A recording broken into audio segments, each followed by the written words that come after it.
Comenzamos a predicar la palabra del Señor.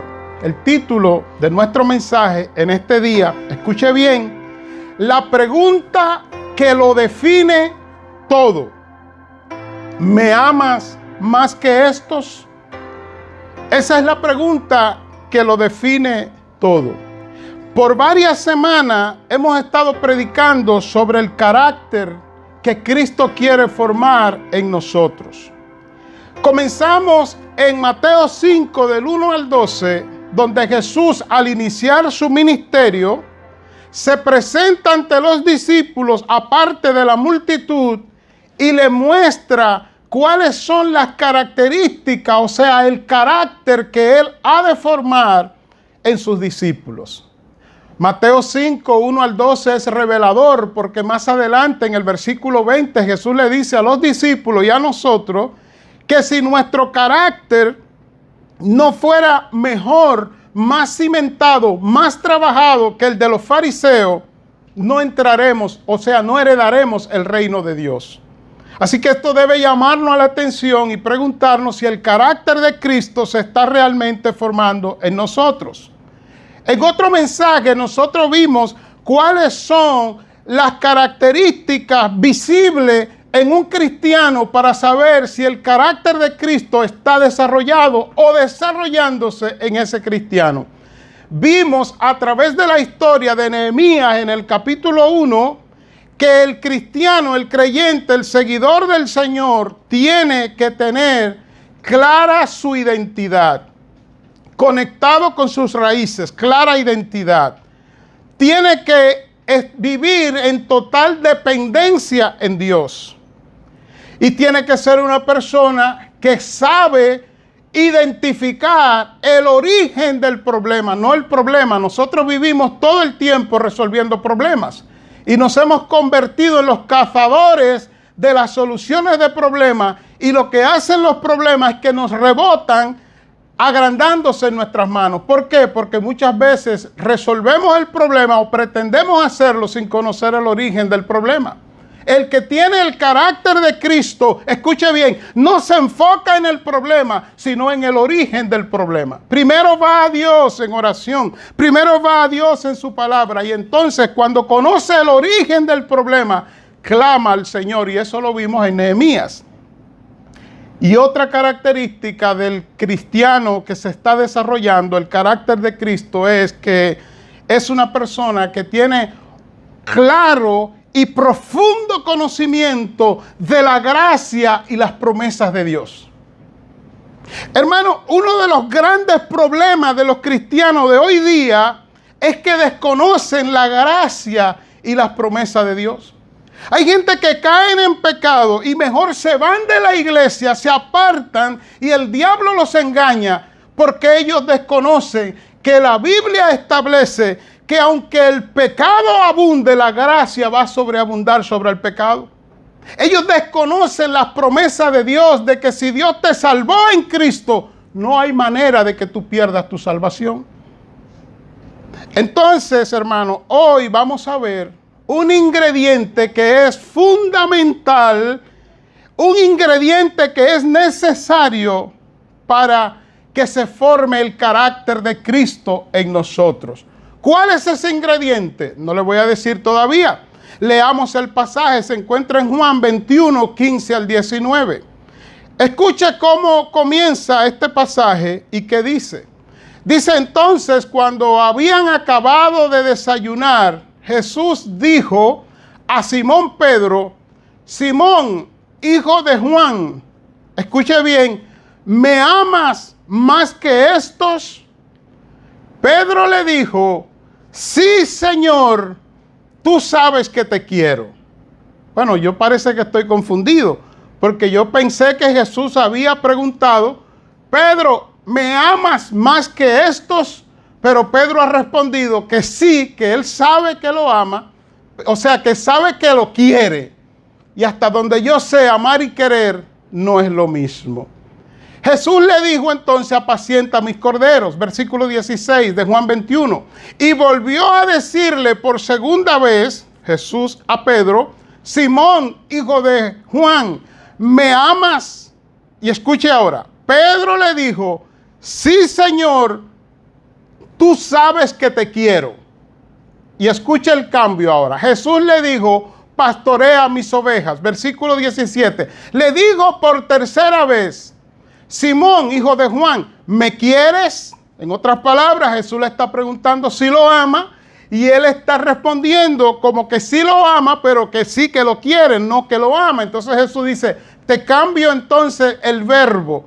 Tú no me amas, sino que me quieres. Y escucha lo que hace ahora Pedro. Pedro se entristeció porque la tercera vez le dijo, ¿me quieres? Y respondió, Señor, tú lo sabes todo, tú sabes que te quiero. En otras palabras, no he llegado a amarte, sino hasta quererte es lo que llego. Jesús le dijo, apacienta mis ovejas. Y escucha la declaración de Jesús. En verdad te digo, cuando eras más joven te vestías y andabas por donde querías. Pero cuando seas viejo, extenderás las manos y otro te vestirá y te llevará a donde no quiera. Eso es dependencia de Dios. 19. Esto dijo, dando a entender la clase de muerte con que Pedro glorificaría a Dios. Y habiendo dicho esto, le dijo, sígueme. Bendito el nombre del Señor. El título, ya lo dije, la pregunta que lo define todo. ¿Me amas más que esto? En Pedro se da, hermanos míos, el caso, la situación que se da muchas veces en nuestras vidas. ¿Cuál es? El caso de la promesa no cumplida. En el versículo 3 de Juan 21, mire lo que aconteció. Dice, Simón Pedro les dijo, voy a pescar. Ellos le dijeron, vamos nosotros también contigo. Fueron y entraron en una barca y aquella noche no pescaron nada. Claro que aquella noche no pescaron nada. Claro que la segunda noche, si hubiese llegado, no hubiesen pescado nada. Y claro que la tercera noche no hubiesen pescado si hubiesen llegado a la tercera noche. ¿Por qué? Porque ya Cristo había hecho un llamado a Pedro y le había dicho que ya sería pescador de hombres, no pescador de peces. Escuche cuando lo dijo. Dice en el libro de Mateo, cuando Jesús lo llama a Pedro, Mateo 4, 18 al 20, andando Jesús junto al mar de Galilea, vio a dos hermanos. ¿Quiénes eran? Simón, llamado Pedro, y Andrés, su hermano, que echaban la red en el mar. ¿Por qué? Porque eran pescadores, dice el texto. Y les dijo, escuche bien, venid en pos, o sea, detrás de mí, y os haré pescadores de hombres. Ahí hay un llamado y hay una promesa. Ellos entonces, dejando al instante las redes, le siguieron. En otras palabras, Pedro fue llamado por Jesús a seguirle y abandonar el trabajo, la profesión que él tenía, que era la de pescador. Era un pescador profesional. Jesús le hace la promesa de que él lo va a hacer pescador de hombre. O sea, su ministerio va a ser alcanzar a los perdidos para Cristo, no ya el de pescador. Contando la historia, pero abreviando, cuando llega el día de la Santa Cena, o sea, de la cena de la Pascua, donde Jesús come la cena con sus discípulos, Jesús le advierte que uno de ellos, que ellos van a ser dispersados, que todos se van a ir. Esa es la advertencia. Pero escuche lo que hace Pedro. Y por eso dije que en Juan 21:3 se da la promesa de Pedro no cumplida. Mire lo que hace Pedro. Marcos 14:29. Entonces Pedro le dijo, aunque todos se aparten, yo sin embargo no lo haré. Pedro había hecho una promesa de fidelidad y de continuidad en Cristo. Pedro le dijo en Lucas 22:33, Señor, estoy dispuesto, escuche bien, a ir contigo tanto a la cárcel como a la muerte. Ese es Pedro. Dicen algunos estudiosos de la conducta que Pedro tenía un problema. ¿Cuál era? Que él hablaba y después pensaba.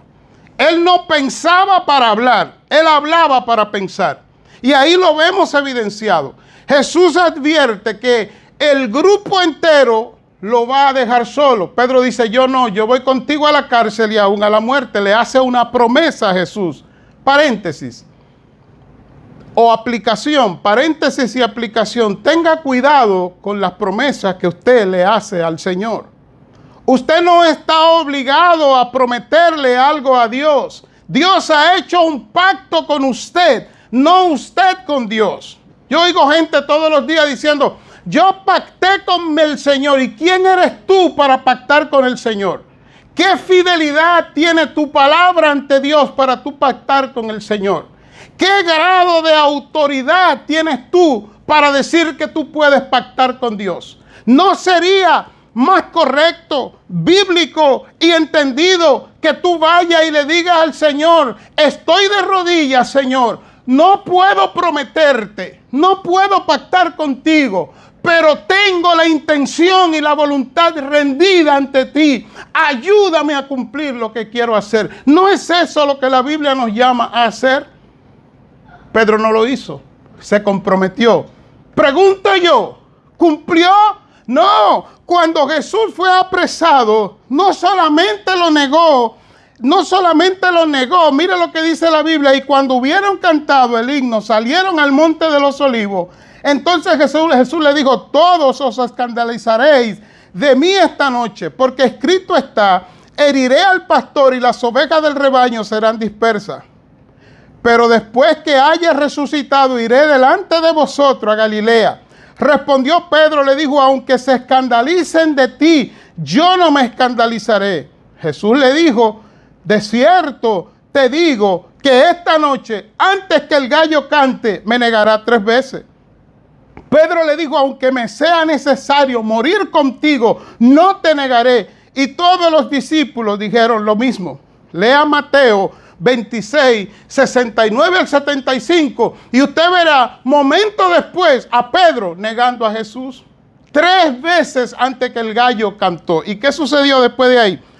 Juan 21, 3, donde leímos que al Jesús morir, Pedro vuelve a hacer lo que Jesús le dijo que no hiciera, que no pescara más peces, que ahora iba a ser pescador de hombres, y se va. Pero escuche lo más triste de esta historia. No es que Pedro se descarrió, no es que Pedro se volvió al mundo, porque la pesca representaba volverse al mundo, darle la espalda a Cristo. Es que descarrió también al grupo que estaba ahí. Escucha lo que dice Juan 21:3. Simón Pedro les dijo, voy a pescar. Ellos le dijeron, ¿quiénes son ellos? Los otros discípulos. Vamos nosotros también contigo. Y no solamente fracasó Pedro, sino que hizo fracasar momentáneamente a la iglesia de Cristo en ese momento. Dice que esa noche no pescaron absolutamente nada. Es en ese contexto que Jesús resucitado va a buscar a Pedro y llega a la orilla donde ellos están pescando y no se hace conocible ante ellos y pregunta si tienen algo que comer. Yo me imagino a Pedro, la Biblia no lo dice. ¿Y qué se cree este tipo? Él no sabe que es Jesús. Hemos pescado la noche entera, hemos lanzado los anzuelos, hemos lanzado las redes, no hemos pescado nada. Y este tipo amaneciendo que si tenemos algo que comer. Y Jesús le dice que eche la red hacia un lugar específico y dice que alcanzaron muchísimos peces aquí en Juan 21. Y entonces cuando ellos salen, escuche bien, ya Jesús tenía la comida que iban a comer ese día. Y es en ese contexto que llegamos a la pregunta que lo define todo. ¿Me amas más que estos? Ya Jesús se hace conocer de los discípulos y ahora frente a Pedro, Jesús, escuche bien, confronta a Pedro con la promesa que le hizo allá atrás. Por eso te dije, si tú no estás en capacidad espiritual de cumplir lo que promete a Dios, no lo prometa. Pídele gracia, pídele misericordia. Cuando Cristo se encontró con Pedro, ¿sabe lo que Cristo estaba haciendo? Diciéndole, volvamos a tener la conversación que tuvimos allá cuando estábamos comiendo la Pascua en Mateo 25. Cuando tú me dijiste que tú me amabas más que todos los demás y que tú no me ibas a dejar, que tú ibas a estar conmigo en la cárcel, en la muerte, volvamos a hablar de eso. Pero Pedro no lo entendía. Es en ese contexto que Jesús le pregunta, ¿tú me amas más que estos? Estos que están aquí son mis hijos, son tus hermanos, pero tú dijiste que me amas más que estos, para que ustedes entiendan. Aunque Jesús hablaba arameo, el idioma del Nuevo Testamento es el griego. Y los griegos creían que habían diferentes tipos de amor. Estaban equivocados. No hay diferentes tipos de amor. El amor es uno, el amor de Dios, el amor que la Biblia describe como el amor perfecto, el amor de 1 Corintios 13. ¿Qué es lo que hay entonces? Diferentes manifestaciones del amor. Yo manifiesto el amor a un amigo de manera distinta como se me lo manifiesto a mi hija o a mi esposa. Pero es amor. Esencialmente no hay 4 tipos de amor como definieron los griegos. El amor estorge, que es el amor de la amistad. El amor eros, que es el amor del hombre y la mujer casado. El amor filial, que es el amor entre familia o amigos profundo. Y el amor ágape, que es el amor de Dios. Pues Jesús, en su conversación con Pedro, en Juan 21, 15 al 19, Jesús usa el verbo agapao y le dice, Pedro, tú me agapao, o sea, tú me estás amando con el amor de Dios. Pedro, que es muy rápido para responder, parece familia mío, le dice, sí, tú sabes que yo te fileo. Él responde con un verbo que es totalmente distinto a lo que Jesús le está preguntando. Escucha el concepto que hay aquí. Jesús le dice, allá atrás tú dijiste que me amaba hasta la muerte, hasta la cárcel, y que me amaba más que estos que están aquí. ¿Tú me amas así de verdad? Pedro no entiende, no reflexiona, y él responde, sí. Oye, volvió a afirmar la promesa, pero sin darse cuenta de lo que estaba diciendo. Sí, tú sabes que yo te fileo. Escucha la respuesta cuál es. Yo te amo con un amor de familia. Es un amor emocional. Es un amor sentimental. Es un amor que me provoca. Es un amor que me da inclinación hacia ti. Pero es un amor que también puede causar distancia. Los padres se separan de los hijos de los padres. Los amigos se separan. O sea, es un amor que no es perfecto. Ese amor filial que definen los griegos, que no hay tal amor filial, no hay. El amor es uno, es el amor de Dios y se manifiesta de diferentes maneras. Y Jesús está hablando de un amor, escuche bien, que es sacrificial. Es un amor que no razona. Es un amor que no entiende motivos. ¿Qué dice la Biblia? 1 Corintios 13. Describe el amor ágape, el amor de Dios. Y dice que ese amor todo lo cree, todo lo espera, todo lo soporta. Ese amor nunca deja de ser. Ese amor es benigno, ese amor es bondadoso, ese amor es compasivo. Jesús le pregunta a Pedro y hoy te pregunta a ti, en la pregunta que lo define todo, ¿me amas más que estos? En otras palabras, ¿tú me amas sin pensarlo? ¿Tú me amas sin medir las consecuencias de ese amor? ¿Tú me amas de una manera que tus sentimientos no están involucrados porque me ama de tal forma que mataste los sentimientos para amarme sin pensarlo, sin razonarlo? Y Pedro le responde sin entender la pregunta, sí, yo te quiero con un amor de familia, pero con un espacio a separarme si las cosas no funcionan. Por eso Jesús 2 veces le pregunta, en el libro de Juan 21:15, le pregunta, ¿me ama? ¿Me ama? ¿Tú me agapao? ¿Tú me agapao? ¿Me estás amando con el amor de Dios, el amor perfecto, el amor activo, el amor sacrificial? Y Pedro sigue respondiendo, sí, yo te amo como un familiar, pero con espacio para distanciarme si tengo que hacerlo. Vemos entonces que en el versículo 17 Jesús cambia la pregunta y entonces le dice, ¿tú me fileo? O sea, tú me quieres con un amor de familia, pero con espacio para separarte, con espacio para alejarte. Ese es el amor con el que tú me amas. Ese es el amor que dijiste allá atrás. Escucha la respuesta de Pedro. Pedro se entristeció porque la tercera vez le dijo, ¿me quieres? Y le respondió, Señor, tú sabes que te quiero. Jesús le dijo, apacienta mis ovejas. ¿Sabe lo que me llama la atención? Escuche bien, que aunque usted y yo no estemos amando al Señor de manera perfecta, de manera concluyente, con el amor que Él quiere, como quiera, Dios va a seguir trabajando con usted y conmigo. Él no nos va a rechazar. Pedro no podía amar a Jesús de esa manera, porque en el caso de Pedro, todavía el Espíritu Santo no estaba dentro de él, por tanto no había hecho una transformación. No es el caso suyo y mío, que ya tenemos el Espíritu Santo de Dios. Pero aún así el Señor le dice que apaciente sus ovejas. Y escucha la declaración que hace Jesús, y por eso la pregunta que lo define todos es esta: ¿me ama más que estos? Jesús le dice ahora, ¿por qué necesita ese amor que Jesús está pidiendo? Escucha el versículo 18. En verdad, ahí hay un hebraísmo, ya lo hemos dicho otras veces.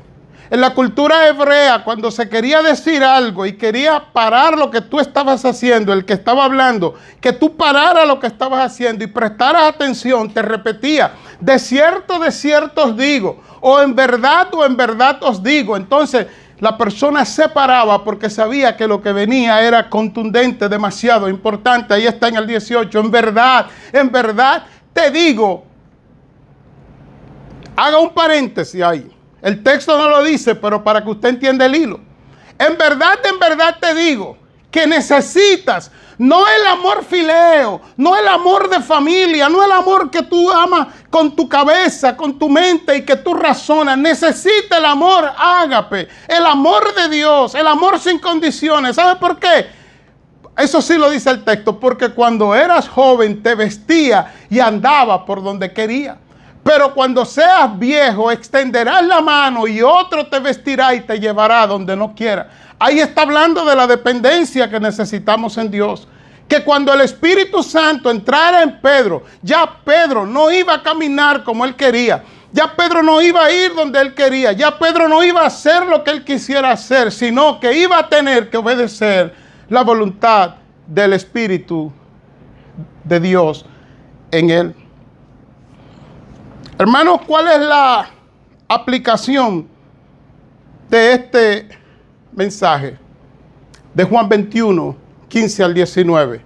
El ingrediente que necesitaba Pedro para que se formara el carácter de Cristo en él y que él fuera apto para seguirlo sin desmayar era el amor de Dios. Amar a Dios por encima de todos los demás. ¿Me amas más que estos? Es lo que el Señor le pregunta. Ese es el amor que necesitamos. Él necesitaba y nosotros necesitamos.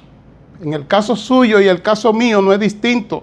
Nosotros necesitamos el amor de Dios. No es todo lo que hacemos. Nosotros vemos nuestra relación con Dios como una carga de cosas que tenemos que hacer. Tenemos que llenarnos el tanque de gasolina, llenarnos el tanque de esto, llenarnos el tanque. Vemos el venir a reunirnos con los hermanos como parte de una manera de ejercer nuestra vida cristiana. Pero hermano, el Señor quiere más que eso. El Señor quiere que tu voluntad, tú se la rinda a través del amor perfecto que es el amor de Dios.